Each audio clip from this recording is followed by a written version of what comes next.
এই উইকেন্ডে আমরা তোমাদের পুনের একটা ওল্ড অ্যাস্থেটিক এবং স্বাধীনতার আগের আমলের একটি ক্যাফেতে নিয়ে যাব। চলো। এই ক্যাফেটির বিশেষত্ব হলো এখানে কিন্তু প্রত্যেকটা ফুড আইটেমের নামগুলো ভীষণ ইউনিক। এই যে তোমরা দেখতে পাচ্ছ এতগুলো মানুষ এখানে লাইন দিয়ে দাঁড়িয়ে আছে, শুধু তারা অপেক্ষা করছে কখন তারা সিট পাবে।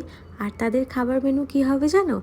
সবারই খাবার মেনু বেশিরভাগ ক্ষেত্রে হবে চায় অ্যান্ড মাস্কা। মাস্কা আর কিছুই না, শুধু বাটার অ্যান্ড ব্রেড। তবে তোমাদের বলে দিই, এ কিন্তু চেসে ব্রেড না, ব্রেডটা একদম তুলোর মতো সফট। তখন আমরা পেটের জ্বালায় অনেক কিছু অর্ডার করে নিয়েছিলাম, বাট তার থেকে আমি তোমাদের সাজেস্ট করব, যদি তোমরাও এখানে আসো তাহলে এই মাস্কা অ্যান্ড চায় বা কোল্ড কফি অর্ডার দিতে পারো। অসাধারণ লাগবে আর ভীষণ চিপেস্ট। এই ক্যাফেটা হলো 1935 অর্থাৎ স্বাধীনতার আগের একটা ক্যাফে। যদি তোমাদের ভালো লেগে থাকে তাহলে একটা সাবস্ক্রাইব করে দিও। আজকের জন্য টাটা।